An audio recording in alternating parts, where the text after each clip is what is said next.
NERDSoul. Set a little bit of the context for what we're going to be talking about today. First and foremost, this is not a lecture hall. Right. So if at any point if something moves you, you want to share, if you have a question, you have any feedback for us whatsoever, you do not have to wait to the end to raise your hand. I can't hear those, so you might have to either come to the front or speak very loudly, but at any point, if there's anything that you want to say, you do not have to wait. You do not have to wait. We feel good about that? Yes. We want this to be a conversation, not a talking head. People can talk that about, right? The other thing, and I start everything that I do with this sort of context setting because talking about racial identity, issues of race, it can be uncomfortable, it can be a lot, it can be turned up. And as a psychologist, I always invite people to lean into however it feels. I think we're often, if things start to get uncomfortable, it's like, nope, I'm gonna stop now. I'm gonna actually invite us to do the opposite. And so I'm gonna invite us all as we're sharing and co-constructing this space together today to keep these things in mind. And number one is to stay engaged. I still feel the sleep in my eyes. So what my engagement looks like right now is just gonna be what it is authentically to me. And however you engage, I invite you to do so in a way that best aligns with you. There's no right or wrong way to be in here. You don't have to feel any way other than the way that you feel. That's right. Okay? And then I'm gonna invite everybody to, I always say, experience discomfort. Discomfort is different from harm. Right. If you feel unsafe or if you feel harmed, I invite you to call me or Victor, call us into that. We say something or do something that causes you to feel harmed in some way, I invite you to call me in. I don't say call out, call me in to that because I want to be open to learning and growing, just like I hope everybody is in this space. Sound good? Everybody feel good? Okay. Expect and accept non-closure. When we have conversations about any type of equity issue, but particularly about race, we're not going to solve it. We can't. We're not going to solve it in 45 minutes. We're not going to solve it in 45 years, probably, to be quite honest. And so I invite you all to lean into, you will likely leave this space with more questions than answers. But that's a good thing. Pondering is great. That means that we have ignited and planted a seed within you for consideration, and that's absolutely what our goal is. 1,000%. And then lastly, if you do elect to share with us, I invite you to speak your truth. You are one of one. There's no one else on this earth who's had your experiences, and it's not my job, it's not Victor's job to tell you that your experiences are inaccurate. It's our job, I feel like, to make space for perspectives, and your truth is your own, and it's not my job to tell you that it's not. Everybody feel good about these things? We all agree that this is a thing? Right. Here. Look real comfortable. That's right. I'm like jealous a little bit, actually. So, we're going to sort of start this conversation very generally and then get very specific as we move on. So the first thing we're going to talk about is what makes things scary. So we're going to talk about different horror tropes, and again, this is a perspective, it's not the perspective. But this perspective that I'm going to share with you all is actually from a short on YouTube called Why We Have a Hard On for Horror. And it's from a group called, I think, Film School. And they talk a little bit about what makes things scary. And I'm just going to invite you all to think about this in the terms of lived experience. Spoiler alert, I'm going to tell you about it too, in terms of lived experience. So the first thing is the unfamiliar. So we're taught from a very early age, like stranger danger. Things that we don't understand, things that are unfamiliar to us are to be feared, right? And so what is different or what is considered abnormal is scary. So think about that. Difference is to be feared. How many comic book fans do we have? So the X-Men, that's part of their charter that because they are born different, they are feared and hated for that difference. And that's not even necessarily approaching the X-Men as a horror-based piece, but it is a generalized concept that the unknown is the thing that you should be terrified about. Definition equals safety, and lack of is horrifying. Yes. And from, I'm trying not to be too philosophical, but from an existential perspective, ambiguity causes anxiety. So if we are uncertain, just as existential human beings, it makes us feel icky. And so the unfamiliar, again, it's icky, it's scary, right? Secondly, lack of control. So feeling as if, in horror, we see this, like if you've ever watched anything where somebody's like in a box, buried alive, people being trapped inside their own bodies. Possession. Exactly. Come on. I I was about to say, I'm a Supernatural fan, so demon possession. Well, no, that's right. Being trapped inside your own body and having no control, right? Or not even talking about physical lack of control, but just lack of control generally, right? And again, for people in the world who have no power, this is your life. Right. You have no control. On a very real level, there's politics coded into that. The idea of laws being instituted against you that you have no voice in. That is literal that, which obviously we're gonna talk about more in racial platform. I'm sure. I got you. And then lastly, lack of information. So when things don't go according to plan, again, it makes us feel icky. It makes us feel scared, nervous. When you are someone who has no say in what the plan is, that's terrifying, right? And again, for certain people, as they move through the world, which we're going to talk about a little bit more, this is your day, this is your life. So all of these three things that we just described, to be black in America, this is your life. Everything. Can we focus on the difference between the unfamiliar and the lack of information? Those are two separate things, where the unfamiliar is a generalized state of, I don't know what this is. I have no idea what this is. The lack of information is, I have an idea of what I want, and that is being denied to me. Like, that is a very different level of terrifying as opposed to, well, we have no idea what this is, generalized fear structure versus, I had intended this, and I got that, and I don't know what to do with that. That's different. So just to kind of separate those things. Yes. And is everybody cool with where we are right now? Everybody feel like they understand? I feel like I'm teaching a class. Everybody feel like they understand? Yes. I think that talking about that difference between the unfamiliar and the lack of information, especially in the context of growing into oneself in America as an African American, you are familiar with systems of oppression and how they feel, but there's no definition or an explanation of, oh, well, I was talking to him, I said something mean, he hit me. Right. I know I did something wrong, but I was walking down the street and now I'm on the pavement with handcuffs behind me. I don't know what I do. I don't know what information. That's real. That is very real. Thank you for sharing that. Thank you. And what I appreciate about what you just did too is that so often when we have these conversations, they remain in the abstract, like it's just something that's floating in the air. But what you just did is bring this down to the lived experience level. So I appreciate you. You might have to come. I appreciate you. It's back down. Right. And I would be remiss if I didn't give a shout out to Dr. Stanford Carpenter and John Jennings. They have developed this term ethnogothic, which they essentially describe as I'm gonna do the Cliff Notes version, horror that reflects racism, essentially. So utilizing horror elements to reflect oppressive experiences, particularly as it relates to blackness and anti-black racism. And so I ain't gonna do no more than that because it's very academic. But if you like super nerdy and you want to read about it, John Jennings, Dr. Stanford Carpenter, just two amazing human beings who have been doing this work for a long time. Absolutely. They also have a strong background in comics. John has been doing adaptations of Olivia Butler's work, so there's a nice carryover in terms of Afrofuturism to ethnogothic. So all these different, Afrocentric concepts you can explore through the utilization of both of their works. They are phenomenal, the things that they create in that capacity. 100%.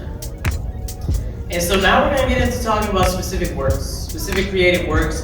Before we do so, I'm gonna do a minor bit of context setting around racism.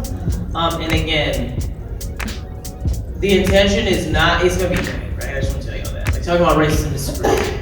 And I will also say that at the end of this presentation, my intention is to, and. All of that is heavy, and.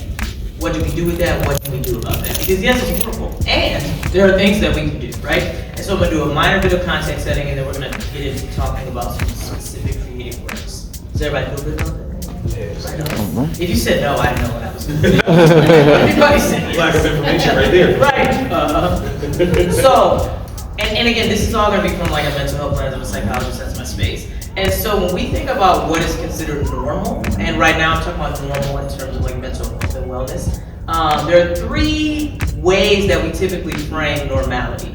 The first is statistically. So whatever most people do, that's what's considered normal.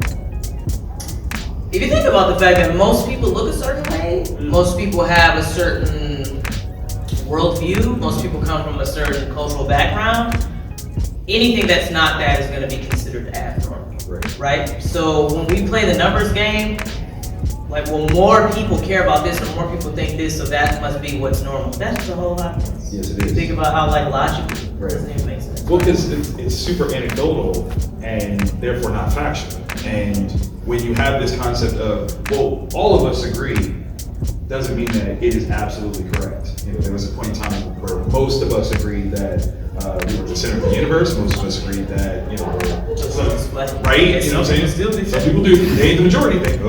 But the idea of majority rule in terms of information and truth is a dangerous concept, because that's where you get into the realm of propaganda, mind control, which kind of leads you to that second category of lack of control and horror. Yes. And I think to that end, the second way, again, from a mental health space that we typically categorize normality is by what the mental health gods that be have deemed as normal, right? So when you go to therapy, when I was trained as a therapist, as a psychologist, there are certain things that we want people to be able to do. We want people to have insight, we want people to be able to face their problems, like whatever, like things like that, again, somebody somewhere, Freud or whoever, said this is what is ideal mental health. There are many cultures and many ways of being around the world, maybe that's not their truth, right? And so if someone comes into my office and they say that they see their dead ancestor, and the first thing I say is, well, you must have schizophrenia. I'm not making space for other ways of thinking and other ways of being, right? And so I could be pathologizing something that is just outside of a culture that I, you know what I'm saying? And so that too, logically speaking, why is it ideal that people have insight? Who said that? Even on a temporal level, that is dangerous, because things change, right? Like, there are things that Freud said that we look at now like, why are you talking? Like, what are you? Everything. Also true. But there are like medical practices where the solutions for things we would probably call sexual assault at this point. Right. And you go, what made you think that was fixing whatever it was that you thought was wrong? Yes. So temporally, even that concept changes. So try not to lock yourself into a majority rule of truth, because that's not always that. Yes. And the last piece I'll talk about before we move forward is we typically consider things to be abnormal if there are the presence of certain behaviors. So for example, a very simple example is eye contact. When you come to a mental health provider, we do what we call a mental status exam. So we're checking to see, do you understand what day it is, what time it is, we're doing all these things. And one of the things we assess people on is eye contact. So if people are not making eye contact, like, it's notable. Or if people are staring a hole into you, it's notable, right? But we understand that there are certain cultures in certain places where that's disrespectful. Don't look me in my eyes. And so again, more often than not, the presence of certain behaviors that are abnormal are those that are basically not white. You know what I'm saying? So cultures that are outside of Euro descent, right? And so again, I say all of this to say, in more spaces than not, being black is pathologized. Just being, right? Just being black is pathologized, and then going back to all that we discussed in terms of what makes things scary, being black scary as hell. You know what I'm saying? Being black in this world is scary as hell. So, moving forward, the last thing I'll say is when we think about racism and how it manifests, right? And again, that's why I so much appreciate that you put actual like concreteness to that. Racism is not just the N-word. Right. Racism is not just mass incarceration. It's all of the above. Racism exists on 4 different levels. For many scholars, this is what we sort of consider. There's an internalized racism. So what that looks like for me is imposterism, right? Like every space that I'm in, I feel like I'm only here because I know somebody. I'm not here because I earned it on my own merit. I'm a diversity hire, right? That's internalized racism, right? Interpersonal racism happens between like person to person, is exactly what it sounds like. So interpersonal racism, I'm saying the N-word. Yeah. That's interpersonal racism. Right. Microaggressions, things of that nature. Can I touch your hair? It's so pretty. You're super articulate, you know that? Microaggressions. And these are microaggressions that I hear so often. You sound so smart. Dr. Vanessa Hintz. I have a whole doc. Yes. I would, like, it's really a testament as well when you hear from other Black people, when you hear them say, you talk so well for yourself, and I'm like, I'm talking like you. Like, there's no difference in the way of how we speak.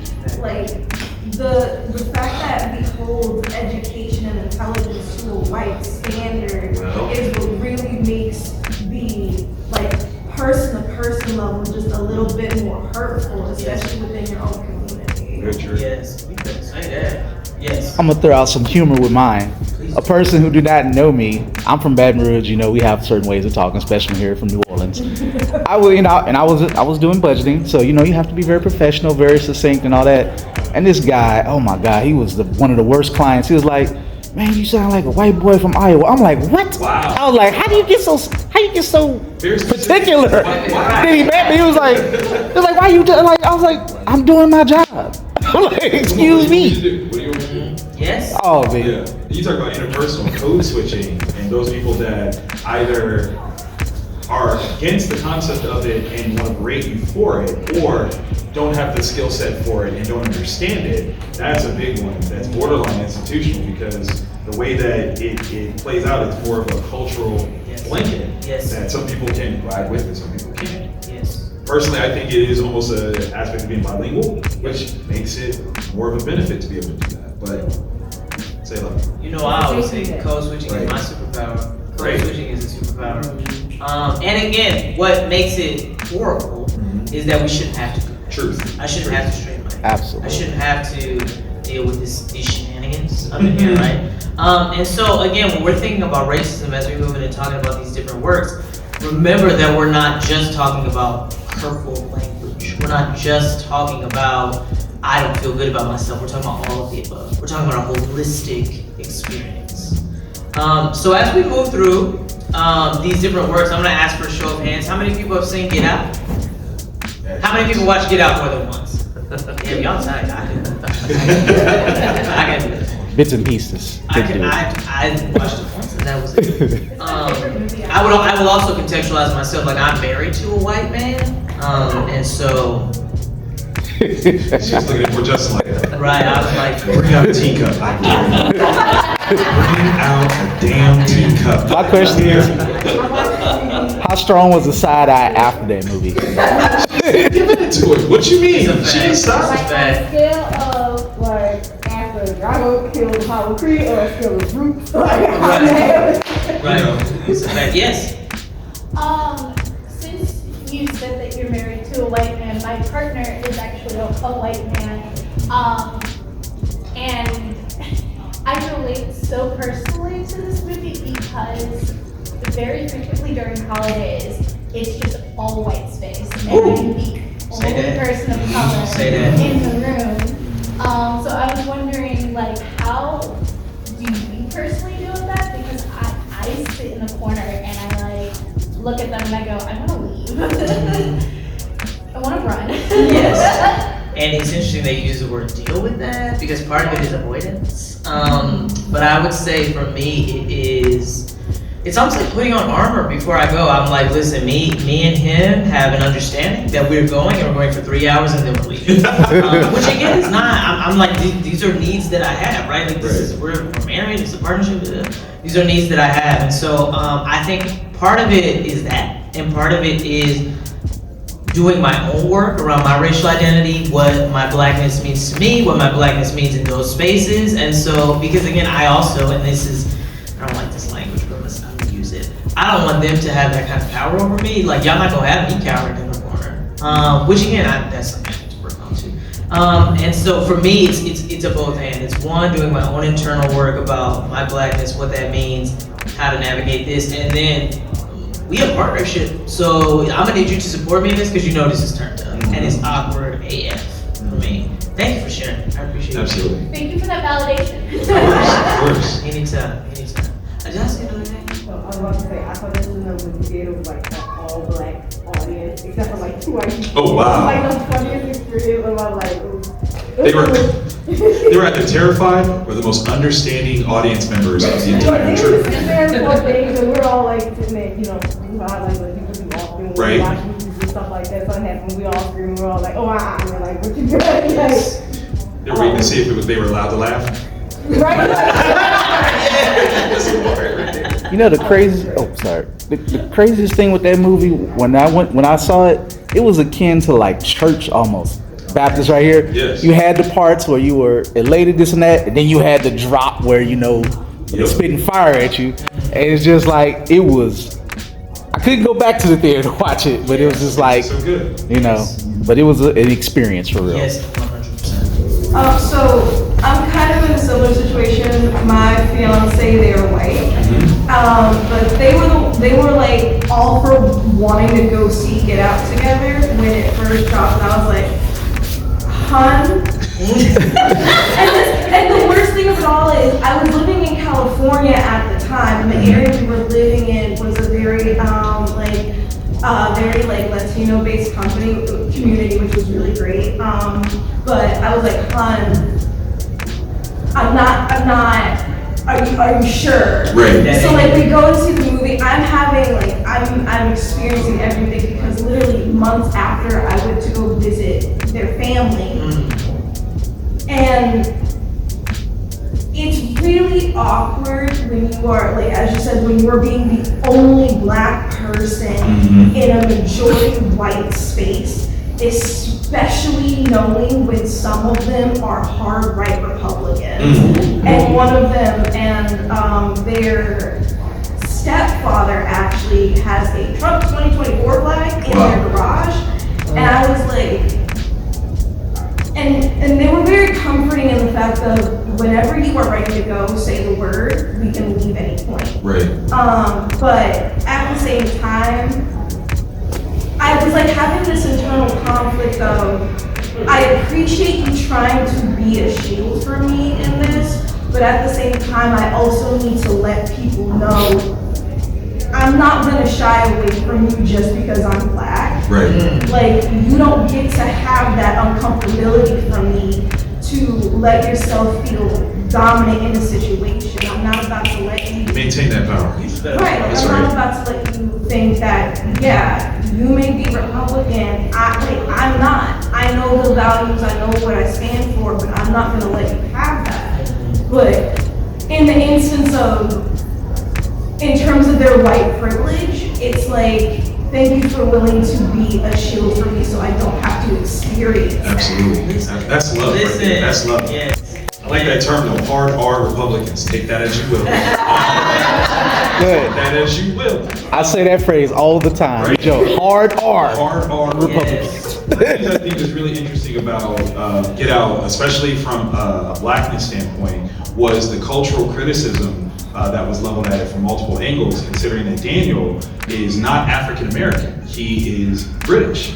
And there was a little flack that was given to Sam Jackson, who posed the question of was he the best representative of this concept of American racism towards black people, because he did not in fact experience it growing up in England. And there was people that were like, well, blackness is blackness and racism is racism. He's like, true, but there's also, or true and, there is a very specific version of it based on where you are. And if he has not actually experienced this level on an American soil basis of the culture, the history, and things like that, does he fully understand it? And would it be a different presentation if it was an African American actor that did it? And I think that is a viable question. And one that could only be posed because Sam Jackson has the clout to pose it, and watch him out if you question it. Like, that's just what will happen. What do you think in terms of that? Is there,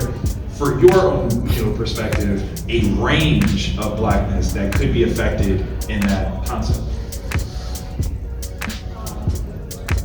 It's a lot. I'm sorry. It's okay. So I would say, one, he's from England. He is. Which is like the colonizing super. Right. And I would say that there's a book, and I'll put y'all in this game. It's called Emotional Justice by Hester Imam. She's actually of Ghanaian descent, but lived in England for a long time, right? So I would, similar but she talks about global anti-blackness. And so I think that there is a space where anti-blackness is anti-black, you know, like it's global, right? And it's a both and. So I think that, yes, I ain't about to question Samuel L. Jackson. He might manifest. Manifest over here, be like, what you saying? Yeah, come on. And so I think it's a yes and. I think that to claim that Daniel could not perform and understand the dynamics of anti-black racism, I think is no. And I do think that, you know, is he the descendant of enslaved peoples? I would argue yes. It definitely hit differently in America. It hits differently in America. And again, different does not mean more or less. It does mean different. And so that's what I think. When we want to talk about the complexities of that sort of consideration, I don't want us to get into Black Americans had it worse than anyone. No, we're looking at it like this. We're not looking at it like this. Because again, anti-blackness is global. Especially, and to even put a stronger point on that, the variations of blackness and skin tone alone kind of proves that point. Vanessa is biracial. I just happen to be light-skinned. But there is a similarity that we will definitely have in terms of possibly questioning our blackness because we're not as dark as others. It's a range of concepts, and it does have colorism is an inter-community issue that we are working on, but it does kind of have this interesting unifying prospect to it when you do see racism towards blackness, because it don't matter how light-skinned, dark-skinned you are, you're black, and that's how a lot of the greater racist community will look at us, and so that is a unifying power for us. Yes, and imagine if they would have had an African-American actor that was light-skinned. Right. How there also would have been, you know, conversation about that. And so what I appreciate about what you're bringing up too, and what I appreciate about the film, is that it made space for these conversations. Yes. It made space. So the other thing I'll say about before we move forward is, again, the people, Rose's parents, their persona, Rose is her name, right? Rose, the keys, okay. Her parents. Stuff with you. That's it. Her parents were liberal, super liberal, like ultra liberal, right? And what I feel like Get Out did so beautifully, among many things, is to convey the everydayness of racism. So there's a clip, we're not gonna show it for the sake of time, but the clip where Chris enters the party and there's like, he looks and it's just all white people and then that like random Asian dude. But there's like all white people and you kind of see him feel like he's kind of on display, right? And then this Asian dude is like, can you tell us about the African American experience? Be the avatar of all black And he's sports, like, please. no. And that's when he sees Lakeith Stanfield and then the whole picture and the, you know, that part. But again, I think that not only do we see the everydayness of racism, but we see the spectrum of racism from covert to overt, right? So, spoiler alert, if anybody ain't never seen Get Out, when we get to the point where we understand what they're doing to black bodies and sort of this like a new form of enslavement, that is overt as hell racism, right? But the racism that we see up until that point with the parents and all of these things, that's covert, and that I would say for most of us is what we experience every day. Very rarely are we experiencing like very overt racism every day, all the time. Covert racism though is like death by 1,000 paper cuts. And to be even more specific, this was covert racism wrapped in the form of a compliment by suggesting that these black bodies were going to be better than the white bodies that they were inhabiting. Therefore, they should want to have them because you're so good, you're so great, you are built up in a way that we are not. It's wrapped in a compliment, but in truth, we're going to enslave you for forever and be your person and take who you are away from you. Yes. And the last thing we'll say about Get Out, because we'd be remiss if we didn't discuss it, The Sunken Place. To me, Jordan Peele is he's just so great. Yeah. But one thing that I would say about The Sunken Place that for me it is representative of is that helplessness that we talked about before, because no matter how hard Chris tried, he couldn't get out of that place alone. Right. You know who helped him? T.S. motherfucking A. I love it. But with the help of another black man, you know what I'm saying? But that, to me, The Sunken Place is marginalization manifested. Yes. Right? I'm trying so hard, I ain't want this shit. Here comes this lady with this teacup. Oop, now there's nothing I can do because the system in the world is stacked against me. Right. Anybody have anything else they want to share about Get Out? Yes. Going back to the parents, the medical establishment and medical racism is not an overt mentioned part of it, but the dad, they come from a line of generational wealth and medical surgery. The mom is a psychologist, with an understanding of the mind, and they have everyone there has a full understanding of what they're doing, but they lack the cultural context of, do you really want to spend a day black like me? And actually, never thought of it. Yeah, Never thought of it. It's like, they don't know the black experience, so it's like you're willing, because they believe in the hype, they believe in like, you know, everybody's like, oh, black people are superior to athletes, but they don't, to come from a line of medical people and not understand that medical racism means that on average, black people live much like shorter lives, and the fact that you would have to go through life as a black person, and they ignore all of that because they're just like, well, black people have a superior body. But it's like, we don't. But a lot of the times it's like, we look superior on the outside, but we have a lot of health issues because of medical racism. Because on average, the average black person does not have enough wealth to get proper health care. Absolutely. So you're sitting there like, oh, I want this body because of these stereotypes, but you don't understand the black experience. And that's what I think the Asian guy was like, he tells about the black experience. Right. It's also a good like tie into that because it's like, they don't know anything about it. You see this on the outside and they're just like, oh, well, that body would be good. It's really like they're training for a slave to be like, you're sticking yourself into. Right. So I have no idea. Awakening when they wake up and find out that lactose intolerant. Okay, we run faster, right? Not necessarily. Love it.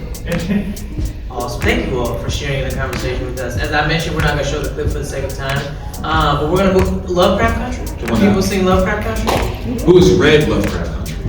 Okay. Who watched Lovecraft Country more than once?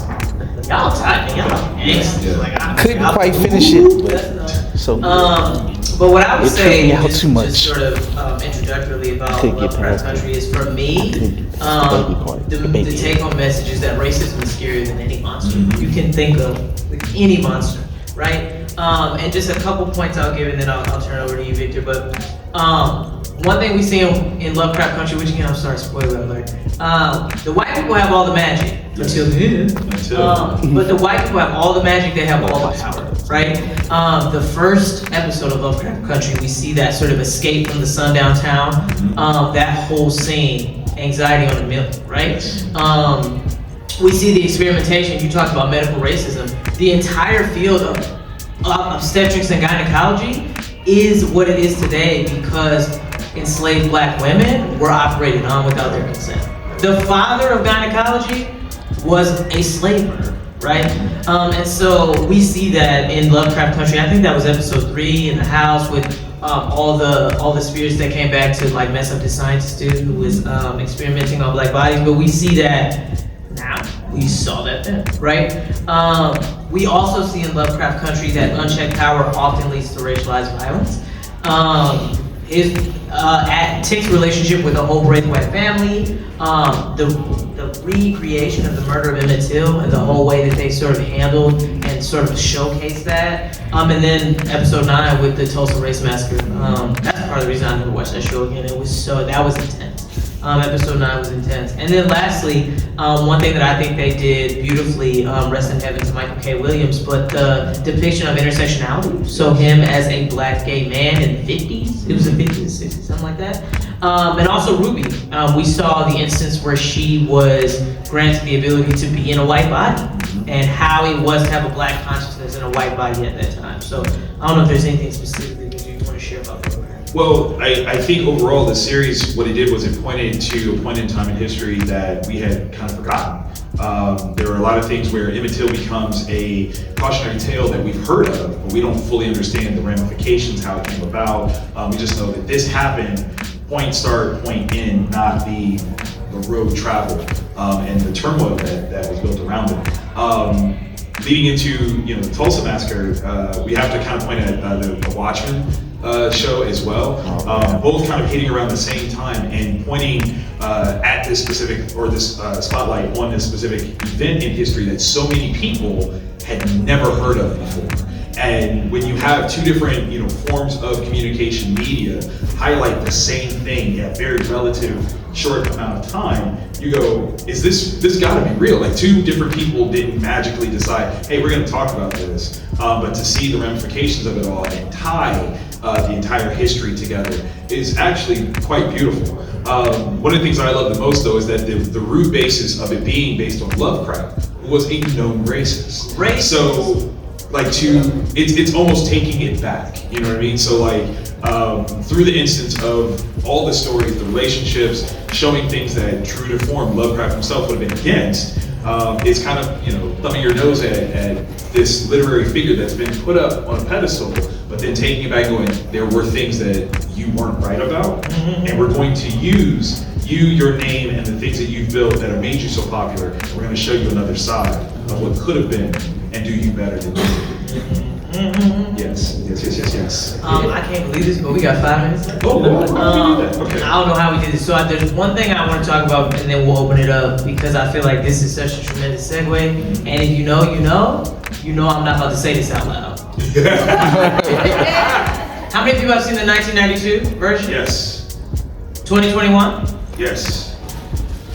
Child, okay. So one thing that I'll say about these films, and I think what we were just describing with regard to racialized violence, I think this is a tremendous segue. Mm-hmm. The tagline for these films is "Say His Name." Where have we heard that before? Come on now. In recent history, right? I think that, and I'm just gonna say it once, I'm not gonna say it again. Candyman is You want to say it? a man. I will not. Can't.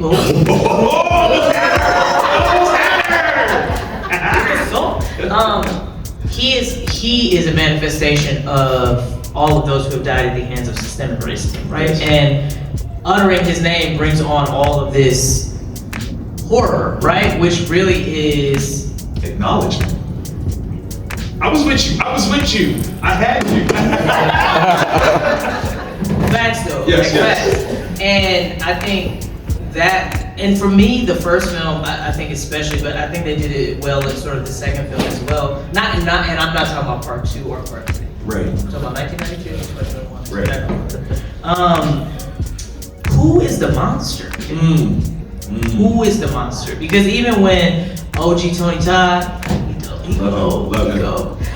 when he was stalking Ellen, right? Who was the monster there, right? Ellen that came all up into the hood trying to do a dissertation, a thesis, whatever. Right. Just stirring up stuff, right? You know what I'm saying? And then I think in the second film, once we get to the end and we see this story, it's that, to me, that is the takeaway message. Right. Who is the monster here? Is it him? I would say no. Yes, please. Thank you. Sorry, something about what I've realized when it comes specifically to Black horror films is that it is really interesting overall watching, and I don't want to say superstition because it's not the correct, it's not the right term, but it's the word that's popping into my head, of watching how Black people interact when it comes to the spirituality of everything. Because when it comes, for me, the Lovecraft Country, when I watched it, it was so interesting to break down. Especially me being a theater major, but also at the same time just loving to break down TV shows and films to its basic themes. And then watching Get Out, it's very much like a big thing, especially that I've noticed in a lot of African mythology, is that names hold so much power. Absolutely, they do. Names hold so much power, and I think that it says something that we feel as Black people when we feel a connection with somebody, that we're willing to give them nicknames or love it. There's a power that is invested in that, and so watching Black horror films, especially that film, we all understand it. We're we don't say that. We don't say that. Because we know the power, we know the weight that it holds. Meanwhile, though, you have much of what he stands for. When you say, when we see the name George Floyd, we know automatically that is a name that holds power. That is a name that holds significance. And that is a name that should not be forgotten. So having this whole big like echo of everything and watching how Black culture is integrated into Black horror films is honestly just beautiful. Love it. I love I'm a throw shoe. Do it. It's I'm a throw shoe. You're allowed. I'm gonna get to you in one moment. I'm just gonna go through this really quickly. Don't get dizzy. I'm gonna name these movies that we was gonna talk about, but we talked too much. So, and then I'm gonna make sure you have our contact info. So, no, not that one. People on the stairs. Y'all better come on, people on the stairs. Classic. So amazing. Tales from the Hood. That's right. That's right. I better come up with This week we'll have to do a new episode of about that podcast. About this year. This is Night of the Living Dead, 1968. I wasn't there, but fast. It was good. More recently, The Black. Oh, But y'all got to listen to the podcast. Again, I wanna just. I'm not gonna go really quickly through this. But again, why this matters. I'm gonna just end on. Sorry, don't make on this because I got a podcast. And I be talking about Celebrate it. So if you loved anything that we said today, I have stuff up here for you pertaining to the podcast. But what I want to sort of end this with, because we talked a lot about the heaviness and the trauma. An understanding of that trauma is required to do differently, right? And the reason that Victor and I do this, the reason that I call Victor in to do this with me as well is we have the ability to build a capacity for empathy by sharing these stories, by saying names, by talking about these things, right? So if there's anything that you take from this, it would be that, right? It would be that we have the capacity to do and be different and to acknowledge pain, acknowledge hurt, acknowledge suffering without just acknowledging our own. Right. You know what I'm saying? And if there are any words of wisdom you'd like to use. Yes, as you said, the reason why we talk about this is because we understand inherently that the main communication device that we've used as a species to inform ourselves are stories. And we need to have more of a hand in the stories that are told about us and the stories that we tell to ourselves about ourselves. That is such an important thing that we are now understanding on both a cultural level, racial level, philosophical level. If you want to change what other people's stories about you are, you have to have a hand in how they're told. So we're going to look at even more of this in the upcoming years, I'm sure, of how folks that are marginalized are telling their stories, how they're framing those concepts, and getting the rest of the world to understand them through their own eyes.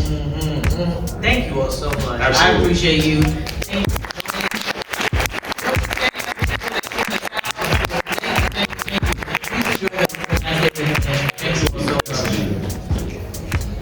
Dope. You are dope. That's right. That's what I'm talking about. dopeness all around. A little bit flinging. Shout out to Victor Dandridge. Shout out to the professor.